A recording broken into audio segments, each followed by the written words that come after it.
हमारे धानोरा तहसील के जब तलाई आश्रम स्कूल में हुई है। वहाँ पे 3 छात्रों की यानी 3 जो स्टूडेंट है उनकी डेथ हो गई है। एक छात्रा वेंटी पे है और एक छात्रा को अभी न्यूरोलॉजिकल सिम्टम्स अभी आ रहे हैं। तो एक छात्रा को हम यहाँ पे एयरलिफ्ट करके नागपुर में शिफ्ट कर रहे हैं।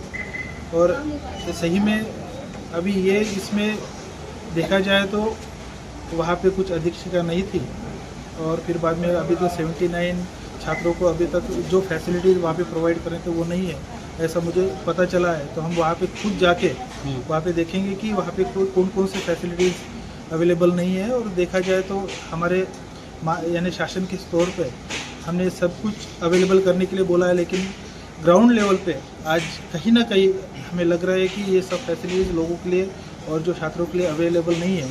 तो इसके बारे में हम पूरा ये इसकी जानकारी लेंगे और फिर बाद में जो साहब को बताना है, जैसे माननीय मुख्यमंत्री देवेंद्र फडणवीस साहब को हो गए, सहपालक मंत्री आशीष जायसवाल साहब हो गए, इनकी हम डिटेल में बात करेंगे। इसके पहले भी 2 छात्रों की डेथ हुई थी उसी स्कूल की, क्या सही है क्या? ये इसके बारे में तो मुझे कुछ पता नहीं, इसके बारे में बहुत ज़्यादा मैं कमेंट नहीं करूँगा, अभी तक मुझे इसके बारे में पता नहीं है। सर 100% अनुदानित स्कूल के अंदर में इतनी लापरवाही तरीके से 80 बच्चों को नीचे सुलाया जाता है, बेड की व्यवस्था नहीं है।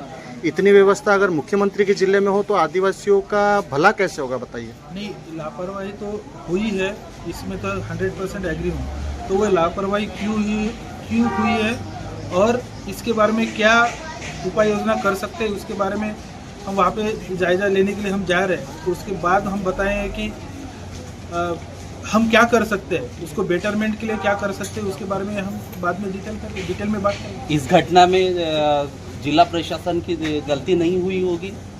नहीं, देखा जाए तो जब सरकार ये सब चीज़ें करने के लिए बोलते हैं, फिर बाद में कहीं ना कहीं जब प्रशासन वो चीज़ वहाँ पे इम्प्लीमेंट नहीं होती तो कहीं ना कहीं अधिकारियों की भी कुछ गलती होती है। तो यही चीज़ है कि जब उच्च स्तर से ये चौकसी होगी, फिर बाद में उसके बारे में हम एक ठोस निर्णय ले सकते हैं। स्कूल की मान्यता रद्द हो, क्या लगता है आपको?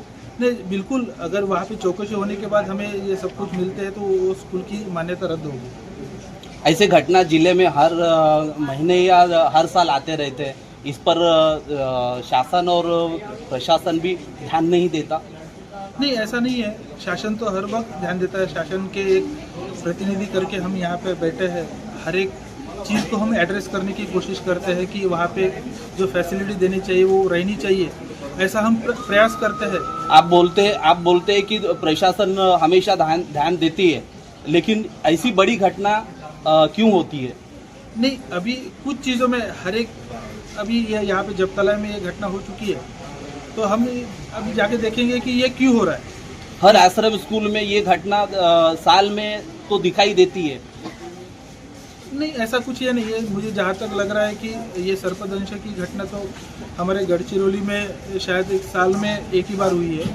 तो हम लेकिन कैसा है कि ये घटना अच्छी बात नहीं है, ये हमारे स्टूडेंट के लिए और जो आदिवासी समाज के लिए जो वहाँ पे पिछड़े हुए लोग वहाँ पे रहते हैं, पढ़ते हैं, तो उनको अच्छी फैसिलिटी देना चाहिए, हमारी शासन की और सरकार की तमन्ना है। और तो वही करने के लिए हम सोच रहे हैं कि अच्छे से अच्छे फैसिलिटीज़ वहाँ पे कैसे पहुँचाया जाए। उसके लिए हम वहाँ पे अभी माननीय जो हमारे आदिवासी मंत्री उनसे भी बात